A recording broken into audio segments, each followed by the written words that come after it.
Okay, there is, if we go to our to the folder number 3 in your assignment folders,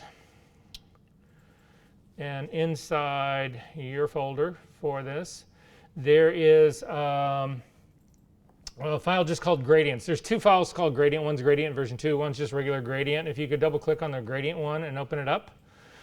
It's just a, basically what it is it's a black and white gradient with a red bar that's running across the middle. Again, if you've got the workspace set up the way that I had suggested, this workspace right here, if you want the workspace to fill your screen to its max, no matter what monitor you're on, simply double click the area that's right next to the word Adobe Photoshop 2. If you just double click it, it'll fill the screen. You'll get all of your workspace. It'll resize everything so that you have the max. To show you what I mean by that, I'm actually going to move my workspace down off like this, and you can see if I double click on that, it fills it back up. If for some reason your space is smaller like this, and again, you double click on that area up there, it will fill it up. Then also, if you double click on the hand in your tool palette, it will actually make your image as large as it can be without hiding anything underneath one of your palettes. And you can see in my case right here, your number could be different. This is actually blown up to 186%, so it's larger than it would really be. But that's fine. It helps me be able to see in all of this, and that part actually works well for me. So today is going to be all about selections. Is there anybody in this room who's ever tried to select hair, especially fashion and beauty people, and gotten frustrated? Anybody in here have an interest in how do you really do that? That's where we're going to ultimately head today. Now, again, I'm painting this in the fashion beauty picture here, but you know, what's the difference in a hair and fur, you know, or trees or grass, or, you know, there's a million things like that that have that sort of texture that are very challenging to select. That's what we're going to start that whole process today. The next few classes are going to be about building selections. This is my belief about doing selections. If you can make the perfect selection, you can do anything. Usually the problem we run into is that we don't have a perfect selection, and it shows. So that's going to be kind of where we're heading today in the very beginning. So anyway, we'll see. Hopefully we can get through all of this. We are going to start with simpler tools, though. We're going to start with Marquee Tools up at the very top. There's some tools that are very old in Photoshop, but they still work really well. But anyway, if you click on the Marquee tool, it's the second tool down right underneath the Move tool. If you click on again, there's a little drop-down menu that if you click on the lower right-hand side, you'll get the flyout menu. We're going to start with the rectangular Marquee tool. And you can simply come out and click and drag out. It doesn't matter what you click and drag out. I'm just sort of going to drag out a square, and it gives me this square right here. How many people in this room saved their selections? Well, if you've spent an hour building a selection and you don't save it, you're an idiot. So the things that matter, the things that took you time, the things that you need to get back to that were exactly the way they were before, you need to save your selections. To do that, you come up to the Select menu, and you come down and you do Save Selection, and you give it a name that's meaningful. And I'm going to call this Square 1.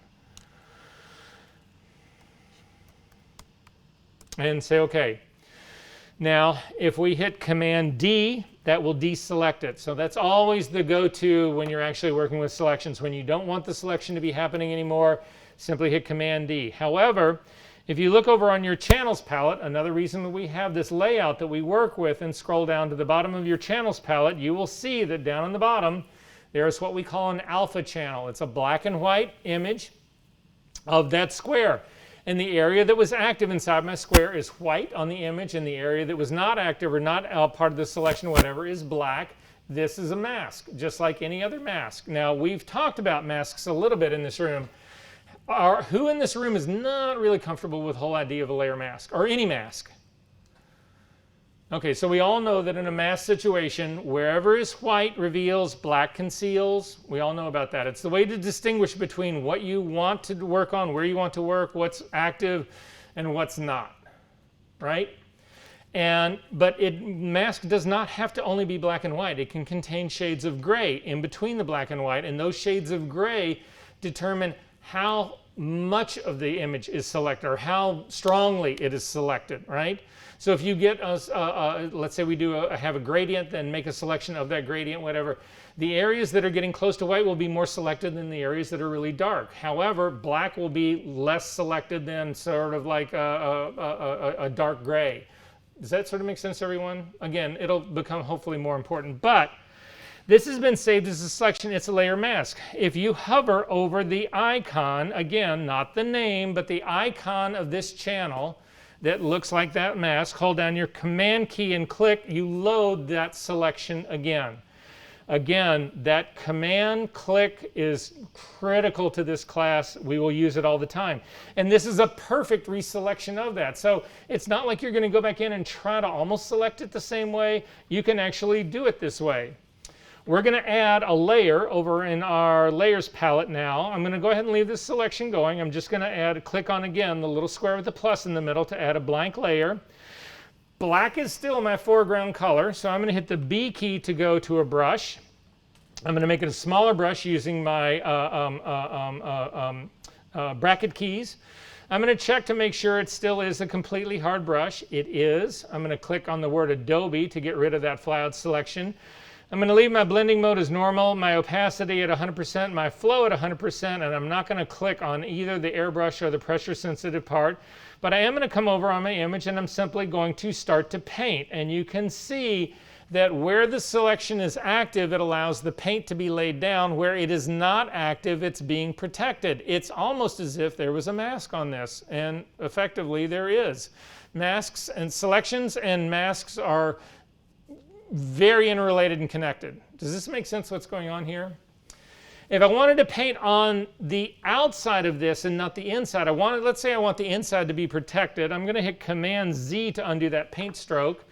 To get the inverse of the selection, it's not Command I. Command I will invert your image. So for instance, right now, if I hit Command I, well, nothing will change because I don't have this selected. But if I come down and select the background underneath it and hit Command I, it inverts the selected part of that image. And you can see what was the gradient has now been inverted, and instead of having red, I've now got cyan. The color was inverted as well. Command Z to undo that. But I said I'm going to go back up to my layer on the very top, that layer number 1. I want to be able to paint, but I want the inside protected. I want to be able to paint on the outside, but have nothing happen on the inside. To do that, you invert the selection, not the image, but the selection. Go up to the Select menu and come down and say Inverse. And now when I paint, it will actually paint outside the image, but the area that I originally started with is protected because I've inverted the selection. I can invert my selection again and go back, and now when I paint, it will only paint on the inside. The outside is now protected. So this idea of being able to make selections, invert them, and be able to work like that, whatever, becomes really sort of like critical and important to us. Works out really well. Again, I'm going to hit Command D to deselect. I'm going to throw that top layer away, and I'm just going to draw out a selection again. If you want to, you can just hit the M key. That stands for the Marquee Tool. It is the Marquee Selection. Again, if you click on that drop-down menu, you will see the little keyboard shortcuts that are right next to it. But again, I'm not a keyboard shortcut person. There are people who've memorized them all. I know about probably 20, 25 of them, and that's it. Anyway, the Marquee Tool. How many of you could take the Marquee Tool right now and make a perfect selection of the top gradient? Becomes really hard because as you start to move your cursor right up into that corner to do it, and you get right to that corner, your cursor is no longer the Marquee Tool. It goes back to the cursor, which makes this really, really, really difficult to select. So instead, there's a trick. So I need everybody to do this, please. Click and drag out the Marquee Tool, but still hold your trackpad down. If you're doing this on a tablet, just keep your stylus down. If you're doing it with a mouse, keep the button down. I have not let go of this guy yet. Hold down the space bar, and you can now move this tool, the selection, around. And you can jam it up into that upper left-hand corner to the point that you know that thing has been selected. Let go of your space bar and then complete your selection. So I can come down and select just the top gradient that way, and it's just that simple. I know. Command D to deselect. If you want a square, you can restrain the ratio of your selection in the Marquee tool by holding down the Shift key. So if you hold down the Shift key and click and drag out, no matter how you move this, bigger or larger, whatever, it makes the width identical to the height. So we've got a perfect square. Yes? Can you go back to when you did the top one? I got this thing. Sure. Command D to deselect. Click and drag out. Yeah. Hold down the space bar. Jam it up into the top, so it'll collapse as you get it up in there. It's not going beyond it.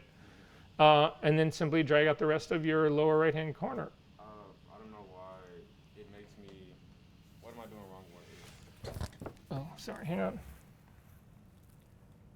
Where it's making me, actually let's. Hit Command D to deselect. Yeah. So don't hold anything down. Just click and drag out, hold down the space bar. And then, Move the whole selection. yeah. Keep going up. Keep going up, keep going up, keep going up, keep going up, keep going up. Let go. Does the space bar? Yeah. And then drag out the rest of it and come all the way down. I see. Yep, I know. It's just getting used to this, guys. But these little tricks can be game changers as far as that part goes. Anyway, Command D to deselect. If I hold down the Shift key and click and drag out, I get a square. Command D to deselect. How many people have their rulers showing on the sides of their image? How many don't? Go up to your View menu and come down to Rulers. It's incredibly important that you have your rulers always showing because your rulers allowed you to pull out guides. So to pull out a guide, now that your ruler is showing, simply click on the ruler and drag down. These are non-printable guides. So they help you do your work, but if you were to then print this thing out right now, you're not going to have this little blue cyan line on it. These are non-printable. They're just to show you, to give you marks. I'm going to also drag another one out from the left side. You only have left and top and left. You don't have them on the other sides. You don't need them on the other sides. If you need to do multiple guides, you can pull multiple ones out. This part doesn't matter. I'm going to drag a couple of them out. I'm going to do one that's sort of in the center of my image right now. Let's say I want my square to be centered on this image. To do that, well, I don't even need to do a square, but if you hold down the Option key, so I've got my cursor that's hovering right over the intersection of these two guides, and let's say I want something that's I want this to be the center, is what I'm really trying to get at. Hold down the Option key and click, and you will see that it actually comes out from the center. If you add the Shift key to it, it will actually be a square that comes right out of the center. And it's just that fast to make these incredibly quick selections that are targeted and very precise. If you're doing any sort of like layout in Photoshop, or you're trying to lay type down, or all sorts of things that you're trying to do, whatever, all of these tricks will actually help out a great deal. Command D to deselect. To get rid of the guides, come up to the View menu and come down to, they've changed this. If you were used to how this used to work, this was a much deeper menu. They've now got all these little flyout things. So all the guide work used to be visible when you first came into here, but now you have to go to the guides, and then the sub menu across and hit Clear Guides. It will get rid of them. If you click and you drag out another guide really fast and you don't want to see it, but you don't want to get rid of it, hit Command H. The first time you hit Command H, you should get a warning dialog box that comes up and says, do you want to hide extras or do you want to hide Photoshop? You want to select extras. There's no real value in hiding Photoshop as an application. That's just too easy to do via another menu. But this hide extras will hide all sorts of things. So if you hit Command H, you will bring the guide back. If you hit the M key again to do a selection and drag out the Marquee Selection again, I've still got this selection going. If you hit Command H, you not only hide the guide, you hide the marching ants. But check this out. I want you to add a new layer on top of this. I want you to hit the B key to get a brush, and I want you to then paint across your image. And you can see that that selection is still in force. If you hit Command H, it'll bring it back. The advantage of this is that when you get into doing really, really, really hardcore detail work, the marching ants get in your way. You can't see what you're really trying to do. So Command H hides them, but they still are doing what they're designed to do and restricting where you can lay ink down or not. Make sense, everyone? Command D to deselect. You can throw away that top layer. You can go up to the View menu, down to Guides, and clear your guides out to get rid of those. If we go back up to the Marquee Tool menu and come down to the next one, the Elliptical Marquee Tool, all this does again is it draws out ellipses. If you want your ellipse, you can actually form it. You can make them more pancake-like by basically how you control your cursor. If you hold down the space bar, again, you can move them around. You can relocate them. If you hold down the Shift key, you will get perfect circles. And that same trick, if you hit Command-D to deselect, I'm going to just start in the middle of this. If you hold down the Option key and click and start to drag out, it will bring your selection out from the center coming straight out. Command-D to deselect. Both of those tools are yes? When I hold down the Shift key, it just does a regular ellipses. Holding down, so hit Command-D to deselect. So you're doing the elliptical tool, right? Yes. Okay, so hold down your Shift key first and then click and drag. And you should have perfect circles. That's okay. Yeah, thank you. That's all right. In the style that sits up at the very top, I'm going to go back to the square marquee tool, the rectangular marquee tool. In the style drop-down, you will see that normal is freeform for you. You can do anything with it. But fixed ratio, if you click on that, you can actually type in a ratio, and all the selections that you make will keep that width and height ratio. So for instance, if you click on the width and you put in a 3, hit the Tab key to go over to height and put in a 2, and now come down to your image and click and drag out. This is exactly the format for a 35mm full frame slide or sensor or anything else. That's basically, that's going to be that ratio. So again, quick little trick to get you to, what would fit in a perfect full frame of an image that you had captured. It's going to be this ratio. Command-D to deselect.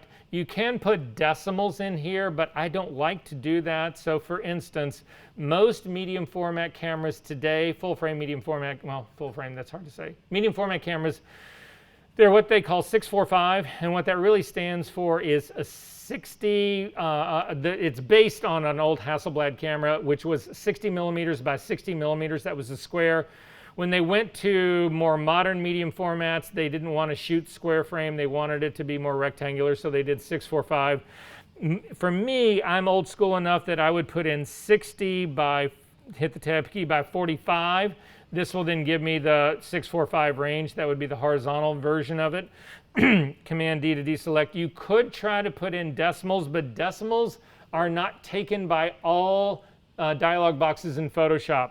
In this case, it is. So if you type in 6, Tab key 4.5, it will take that. You'll notice that in some cases, though, in some dialog boxes, if you do this, it'll actually round that number up, and you'll end up with a 6x5, which is not what you're really looking for. So just keep an eye. Even though it works in this situation, there's other dialog boxes where this does not work. So just be warned about that. It's always easier to do the versions of numbers that don't have decimals. Command-D to deselect. The next tool down right under the Marquee tool is the Lasso tool. And again, this is a freeform lasso tool, so I've just drawn out a selection to make that.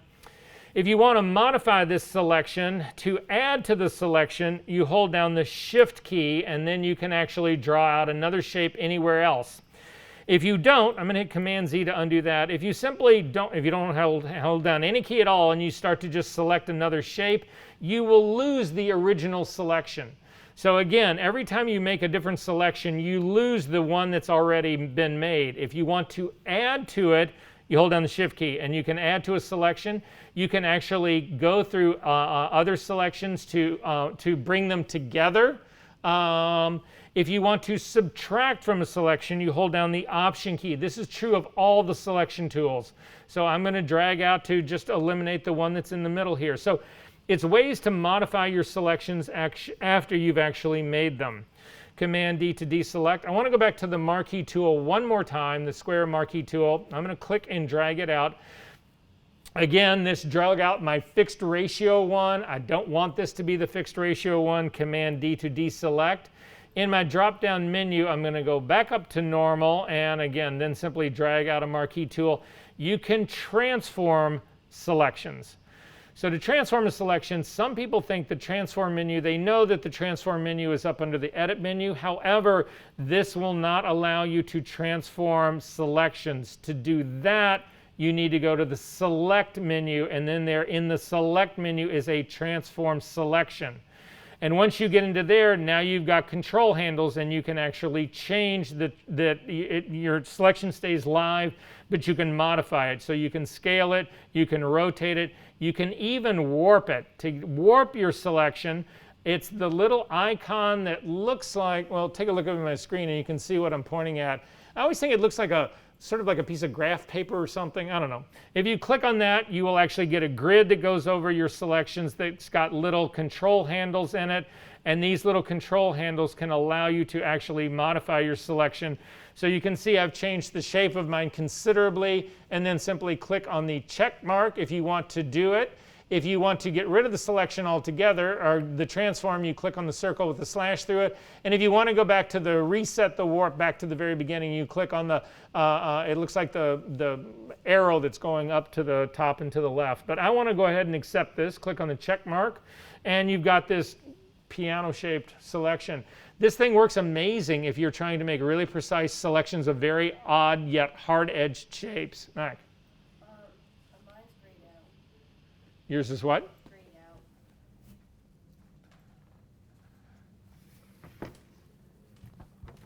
out. Well, you've already got a selection part. Hit Command D to deselect.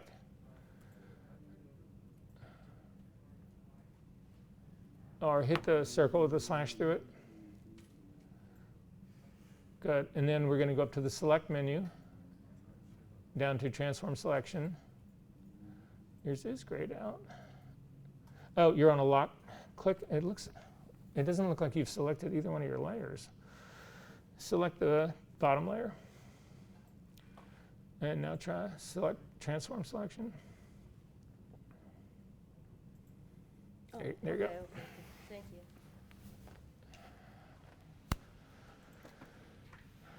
you. Command D to deselect. The next one we're going to look at is more the automated tool. So, anyway, back to the Lasso Tool. So the Lasso Tool is freeform. Command D to deselect. In the drop down for the lasso, the next one down is the Polygonal Lasso Tool. If you select it, this allows you to draw straight lines. So I'm just clicking a series of lines, whatever, to actually make a shape. If you reach a point where you simply want to get back to the return really fastly, you just double click and it will complete your selection from wherever that was. Again, Command D to deselect. I'm going to drag out another one. If you want to finish it yourself, you get close back to the origin point where it started, and you'll see your cursor changes to this little icon. And when that happens and you click, it'll actually complete your selection for you. Command D to deselect. You do not want to leave this. A lot of people, again, these are sticky. If you leave this set up like this, every time you open up Photoshop, instead of having the Lasso Tool, you get the Polygonal guy. And then the Magnetic Lasso Tool. This is an old school tool. Nobody really uses this anymore because there's better tools to do this. But if you hover over the intersection between the red stripe and the gradient above it, and you'll get a circle, it looks like a brush. If you keep the center close to the red and click and start to drag out, you'll see that it starts to lay down points. And these are actually points the same as the pen tool would lay down. You'll also notice, though, if you come into the middle, it has no real line to follow. It's looking for edges. That's what its really good job is doing. But again, once you get back down to the bottom. So it's looking for edges. Again, there's better tools than this tool, but it is what it is. Again, if you double click really fast, it will complete the selection for you. Command D to deselect. I'm going to go back up to the regular Lasso Tool. It's the one that I keep selected most of the time. The next selection tool down is, I'm not going to get into object or subject selection right now, but I am going to do Magic Wand and Quick Selection. But I want to start with Magic Wand. And if you select Magic Wand, bring it down, by the default of the sample size in this is usually set to point size. You don't want that to be actually set. You want to change this to 3x3 average. 3x3 works because any change that you make here affects a ton of tools. This will affect the quick selection tool. This will affect your eyedropper. This affects a ton of tools. The reason you want to avoid using point sample in this is that it's indeed possible to select. There's two kinds of renegade pixels that exist in Photoshop. One's called a hot pixel and one's called a dead pixel. And a hot pixel is always white no matter what, but it's a single pixel. You can't, if there could be a ton of them in here, you would never see them, they're too small. A dead pixel is a pixel that never lights up. It's always dead, it's always black. Again, that becomes a problem. If you're trying to make a selection based on like color or something like that, and you hit a hot pixel, it'll pervert your selection. If you hit a dead pixel, it'll pervert that one as well. This 3x3 takes a 3x3 group of pixels, so it's 9 pixels in total, averages them out, and then gives you a selection based on that number. So even if there's a dead pixel in that group, it will get averaged out, and you don't have to worry about it so much. The default for tolerance is 32. I'll show you what that means in just a second. But if we come down here to our red and just select, you will notice it selects the red. I just clicked on it. It selects the red perfectly. So what it's doing is it's looking at the pixel that you selected, and then it's also saying, okay, I know what he's going for here. He's given me a tolerance of 32, and what this is now doing is it's saying, okay, we will select this red, and then we will select anything that is within 32 values of tone greater and 32 values of tone less than what we've got going on right here. But it's a perfect tool for selecting out solid objects like this. So if you've got something that's got a really hardcore graphic in it and you want to select just that part, Magic Wand tool works great. So don't dismiss it and think that there's a better tool for it. Sometimes there isn't. I'm going to Command D to select that. With your layer, ruler actually visible, I want to pull another guide out. So I'm going to click and drag this guide out, and what I'm looking to do is, if we take a look at this image, well, we don't have to take a look at the image. The image is, I think, to see what size this image is, come up to your image menu and come down to image size. And if I go back to pixels, to get to pixels, click on resample and then go to pixels. You can see that this is 900 pixels by 600. So I'm just trying to get some idea of where the middle of this thing is. So I'm going to click OK on that. But my ruler is in inches. So I know that the middle part is 900 wide, 450 would be the middle, but I'm in inches here.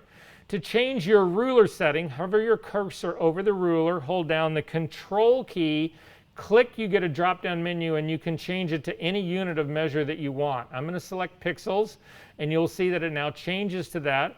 I'm going to grab a guide and drag it out to the 450 mark. You'll also notice when you get close to this, it'll snap to that 450 mark, which tells me exactly where the middle of this is. I'm just trying to eyeball the middle so that I can go to the Magic Wand and show you what tolerance really ultimately is. So I've still got the Magic Wand tool selected. I'm going to hover right over that guideline in the middle. And if you take a look at your info palette, you can see that it's reading 128, 128, 128. I don't really want that, so I am going to clear this guide. I'm not going to use the guide because I want to make the math a little bit easier. So up to the View menu, down to Guides, and clear that guide. Instead, I'm simply going to hover my Magic Wand tool over. I'm looking at the info readout of my RGB, and what I'm looking for here now is to get to the 100, 100, 100. It just makes our math simpler to do. And I'm going to click once, and it should give me a square in here. So you can drag lines out to land right on your selection. They will snap to it. So again, I'm going to drag a vertical line out to snap onto one edge and another to snap to the other edge. And then I'm just going to hover my cursor over that very edge, and you can see that I've got a 66 here. Now, if you take 100 and subtract 32 from it, you actually get 68. So I'm really close to that edge. If we go to the other side of it, you will actually see that my value on there is 134, case 133 a little bit right here. Again, 100 plus that tolerance gives you what you're selecting. So the tolerance controls how far from tone you go that's a part of your selection. If you hit Command D to deselect, let's get rid of these guides altogether. again, up to the view menu, down to guides, clear your guides. We're going to change the tolerance down to 10.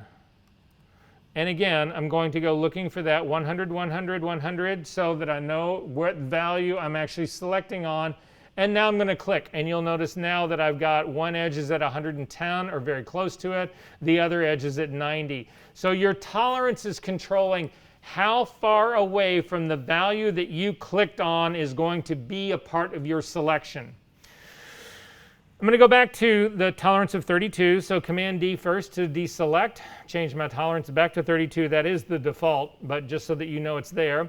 I'm going to find that 100, 100, 100 area one more time, one last time here, and I'm going to click on it.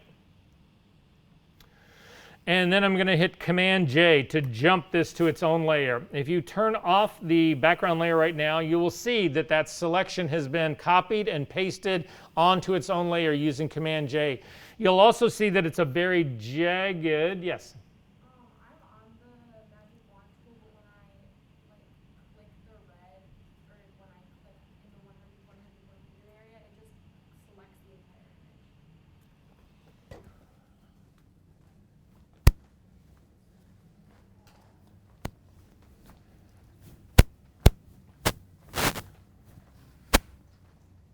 image. It's because you're on a blank layer.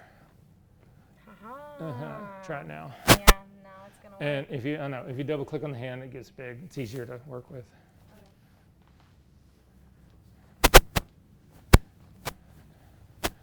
So what you'll notice is that this is a very jagged edge. That's because we've got this anti-aliasing checkbox checked.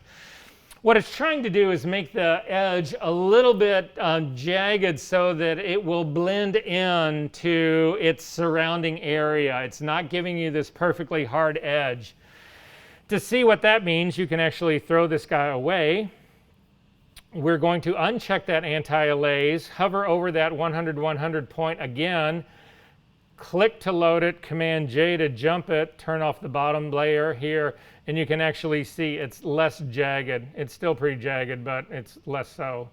Anyway, that's what the whole anti-aliasing thing is about. I'm going to throw that layer again away one more time, but what you'll also notice that's happened in here is that it's selected that tone, but the minute it's encountered the red stripe, it stops the selection because this selection, the red tone right here, is not in that range of tone. It doesn't happen in there, so it stops the whole process. However, underneath this, there's part of my image that still has those same tones in it, and you can get to them if you want to. Again, I'm going to select the Magic Wand tool. It's this check mark right here. If you have contiguous checked, it means that your selection has to still touch, or the tone that you're looking for has to touch the original selection that you've made. But if you uncheck this and then again hover over that 100, 100 area and click, you'll see that you get the tones above the red line and the ones below the red line that fall in that range. And if there was anything else in this image that fell in that range, it would be selected as well. Yes? Would it like,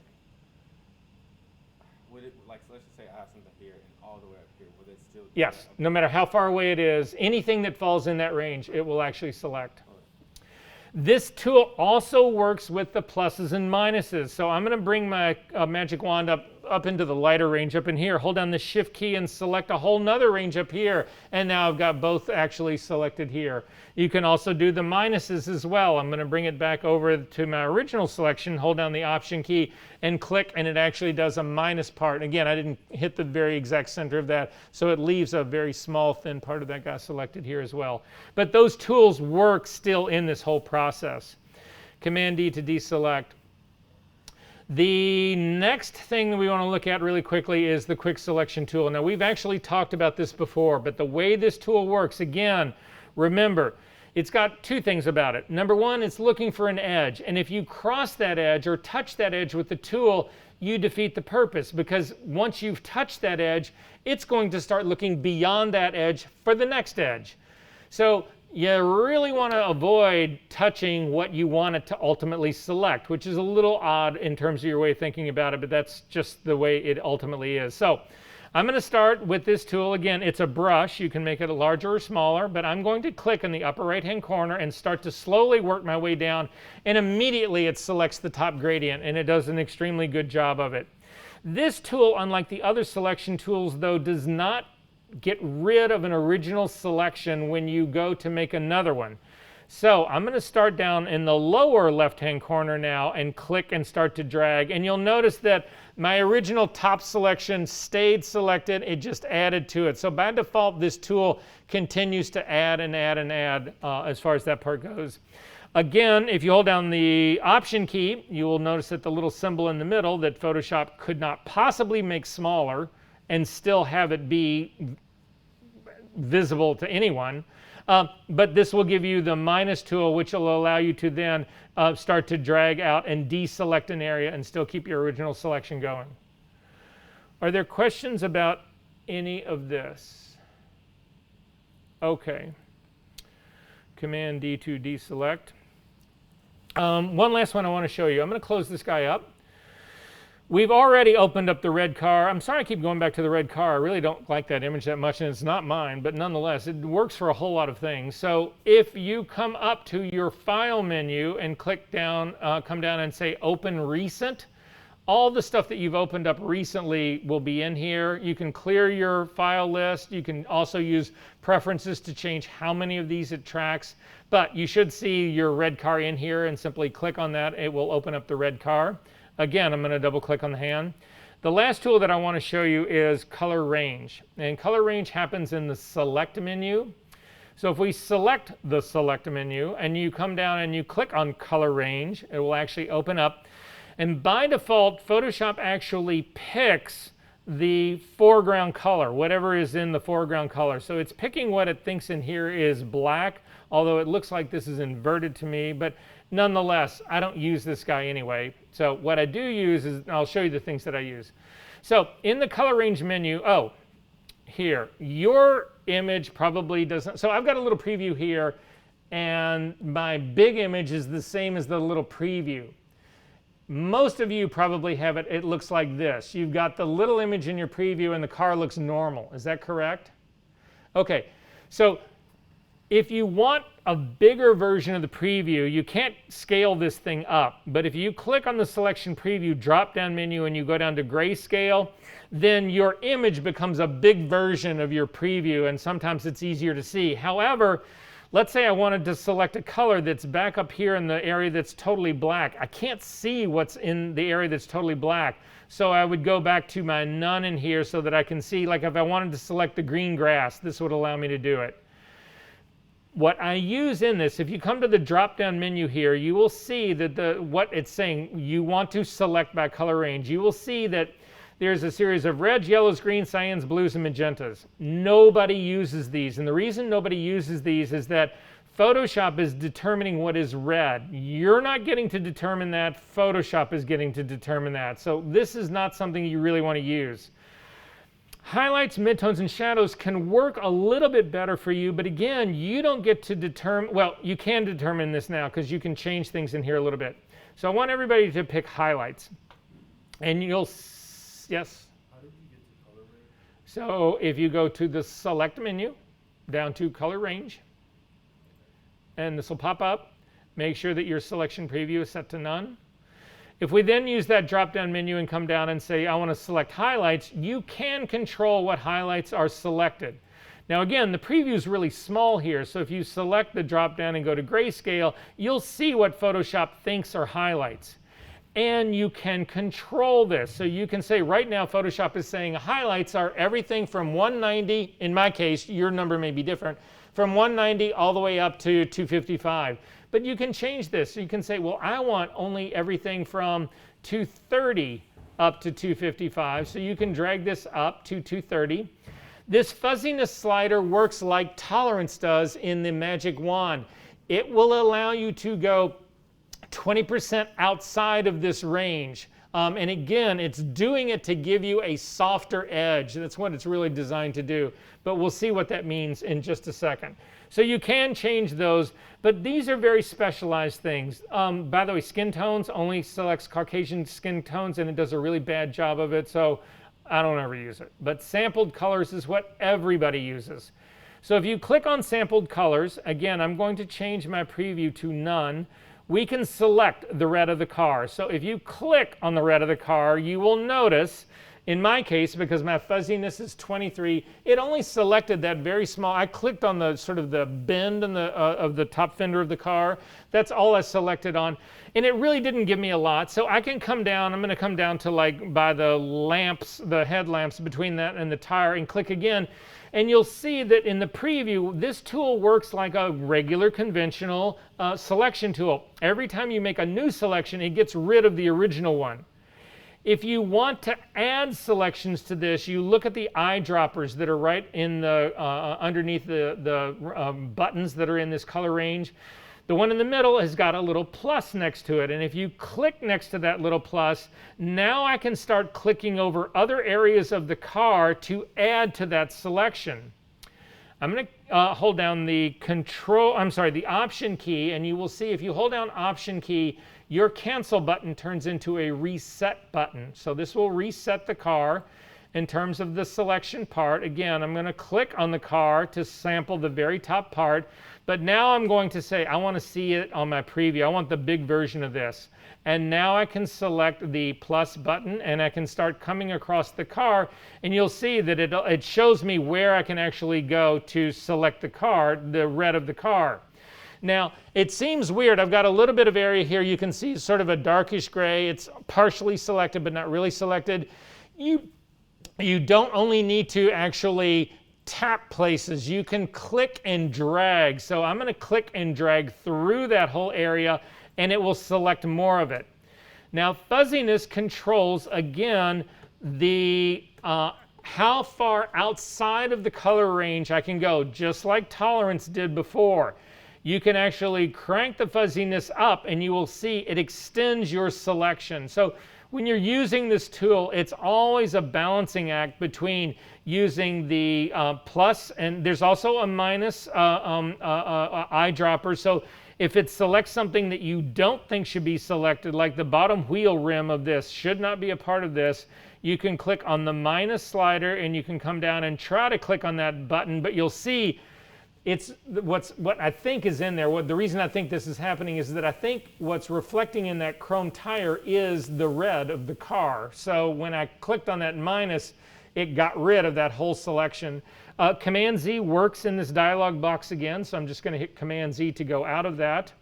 I'm going to click my plus slider one more time and drag and sort of like grab the same areas of the car that I feel like still should be a part of this but are really not.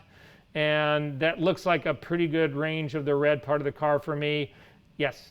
How did you get the image to look like? Again, the drop down in your preview right here, take it from none to grayscale. Oh, okay. And then if you want to go back, you can go back to none, and you still have the whole car is selected. You'll still see it's in the preview. Once you get through all of this, using the fuzziness slider and all of that kind of stuff, by the way, localized color clusters actually skews the selection to the area that you clicked on. So I've been clicking on the front of the car.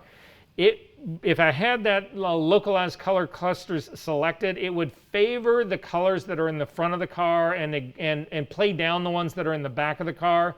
Nobody uses this. I don't use it. It causes the tool to not work the way you think the tool should work. But at any rate, when you finally are happy with the selection, roughly, go ahead and say, okay, I'm going to save this selection, and you will get the marching ants. Immediately at this stage of the game, you want to save the selection. So up to the select menu, down to save selection, and I'm going to call it red panels. And say okay to that. Command D to deselect, and now if you look down at the bottom of your channels palette, you'll have an alpha channel called red panels, and you can click on that and you will actually see the channel. This is what was saved of that selection. But you can see my problem is that I've still got those areas of the chrome wheels that should not be selected. And there's a little bit of, there's right on the very edge of the car between the, sort of just to the right of the headlights, there's some contamination. They would call that contamination in a mask. You can sort of see there's a little bit of black in there or a little bit of gray in there. If you hit the B key to get a brush, we can fix this. So I've got the B key, a brush. I'm going to check to see the edge of my brush is completely hard. It is.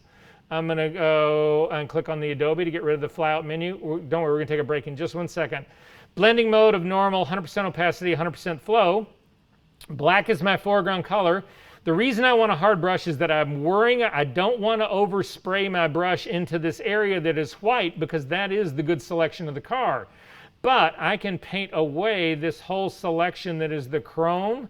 I can actually paint out the little flag. I think it's a little flag decal on the side panel. There's also an area of the back of the car in the chrome that I can paint out. If you hit the X key, you will actually get white as your foreground color. And now you can come in. I just made my brush a little bit smaller using the bracket keys. I can clean up the contamination that's in this area up in here. There's a highlight right there I can get rid of. I can do a couple of things here. It's also the very top hood of the car. Command Z if you overspray, something like that. So all of these lines that are sitting on top of the car, they're all parts of red. You can actually refine this. But now I've actually refined my selection. If I want to use this as a selection, I can I can hover over the icon of the red panels, hold down the Command key and click. That will load it as a selection. I'm then going to scroll up to the top of my channel and click on the RGB version so that I can see the whole thing.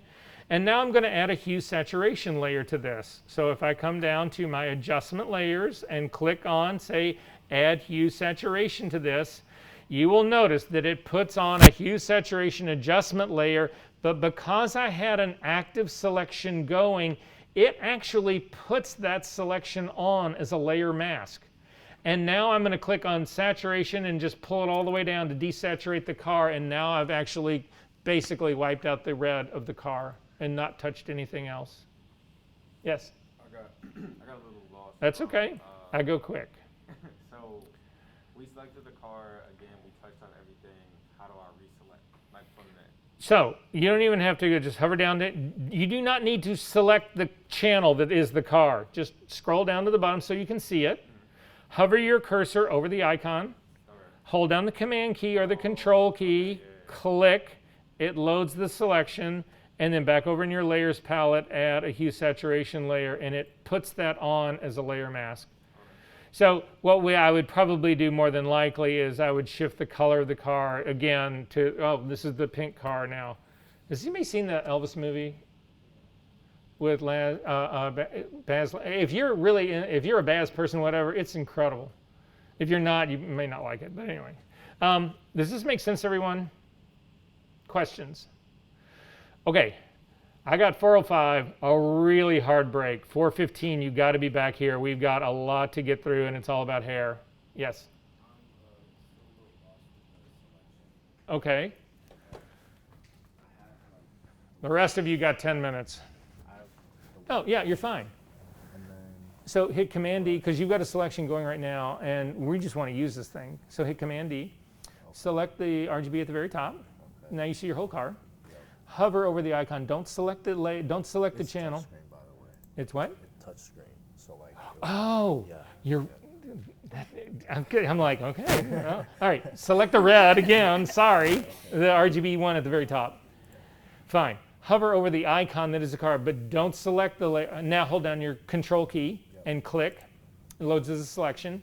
Then over here, click on Adjustment Layer and add Hue Saturation. And now you've already got the mask is built in, so click and drag your saturation over. It's the easiest thing to see. And you're good. Sure.